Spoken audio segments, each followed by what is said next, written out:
say that, and I probably should have. So let's do a KVL around that loop.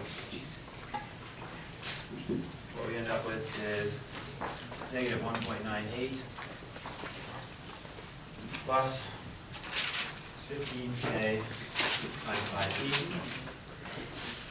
And then we've explicitly said here that this is a 0.7 volt drop. Remember, I always say just forward bias, I put 0.7 volts there. So plus 0.7 volts.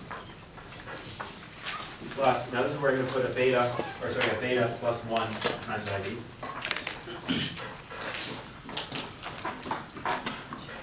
Times RE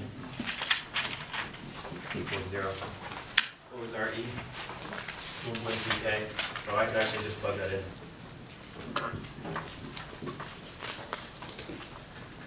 Beta is 100. So anyways, you can actually solve this. So everything's numbers except for IB. This gives us here IB equals 9.40 microamps. Okay. Once we know one current, we know all the currents. We say here that IC equals beta IB equals, I guess this would be 0.94 milliamps. IE equals beta plus 1 IB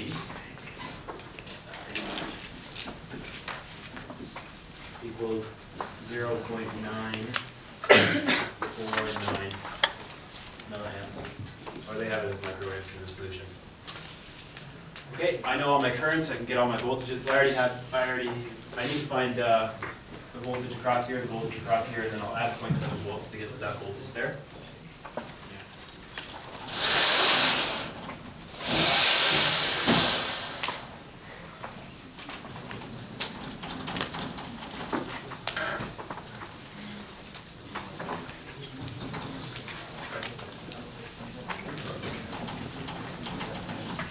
Any confusion about anything I've done so far for the DC part?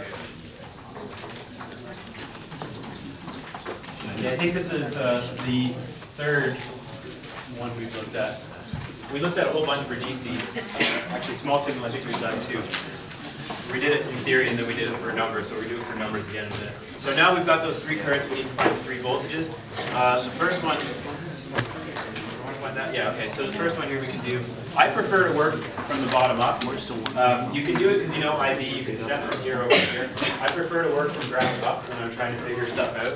So there's sort of a conceptual way that I would do it. I would say that VE equals IE RE equals 0.949 milli times 1.2K equals 1.14 volts. Then I would just say that VB equals VE plus 0.7 volts, 1.84 volts. And then you got to work from the top down to get to VC. So then I would say that VC equals 12 volts minus, and then IC RC. And that one equals 6.74 volts. Okay, so we got our DC operating point. We got all the voltages, all the currents. Now, you know immediately, once we've got that, we're going to have to go over to something small signal, right? Is there a question about VC? VC would be the voltage on the collector right here. Okay, so then we've got DC. We know that we're going to have to go over to small signal right away. So there's only 2 parameters they can ask, and they're related. There's R pi, which is going to be that small signal resistance at the input, equal to VT over IB. So that thermal voltage over IB equals 25 milli over 9.40 micro equals 2.66K. So the R pi and the GM are related to one another. You can, here they're sort of calculated in a different way. So GM is equal to IC over VT equals 0.940 milli divided by 25 milli equals 37.6 millisieverts. So you get your RPi, you got your GM. You can write this out a number of different ways. I shouldn't say a number of different ways. There's kind of only two ways that you can draw the small signal equivalent circuit.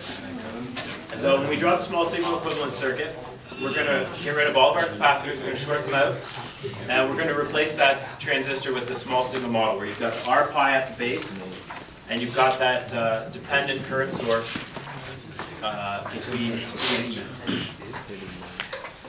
Now one thing that wasn't specified in the question, I don't know if they said this or not, let's just assume for our purposes that lambda equals 0, that's the side lambda, or you can say that the early voltage VA is really big. It's really, really big. That just means we don't have to account for the output resistance.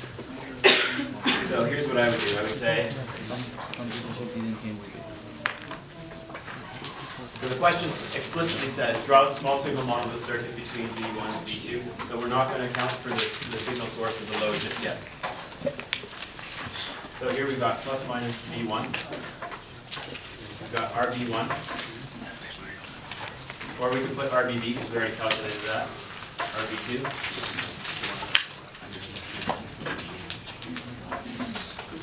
Okay, and then you have your RPi. That's your base. Now for your collector, I just like to put beta IB, that's the one I'm most comfortable with. If you prefer, you can put GMVBE. I prefer this one here. And now remember that your voltage source at the top is shorted out, so your RC is going to go to ground.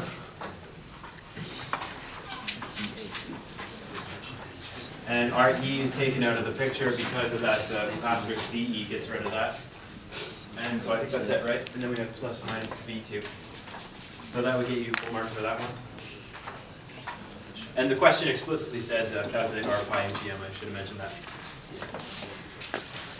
If you have trouble remembering GM, just remember it's if you think about it as the resistance at the looking into the collector, but then just 1 over that. Because anytime we're doing these small signal ones, it's always VT over the bias current, right? So for the diode, it's VT over the diode bias current. Here the base is VT over the base bias current. This one would be like VT over the collector current, but it's a conductance instead of a resistance, so it's the 1 over that. I don't know if that would help you remember that. Okay. Now, the question asks something along the lines of calculate the input resistance, so find R in, R out, and open circuit voltage gain. Remember that's unloaded. For this circuit up here, for this. Okay, this shouldn't be too bad. What is R in here? It's just 3 resistors, right? Are you answering or asking a question? Question. Yes. Is there a specific reason why we use the pi model here versus like the t model? Yeah, generally I think you use the T model. Well, you can use either one. You're going to end up with the same result. Right. The pi model works out well here because everything for small signal ends up in parallel, right? You only have 2 nodes. You have a node here and a node here. I think if you use the T model, you end up with 1 extra node. I could be wrong.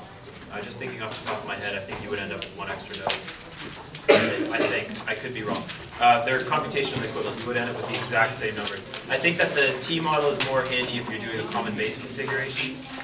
I think that's when you'd switch over to a T model. But here the pi model is really handy for this reason, what that I'm about to do right here. R in equals RB1 in parallel with RB2 in parallel with RPi. So that equals 2.26K. Would you ever have to choose between pi and t? I have never presented the T model to you in class. That's all I'll say. R out.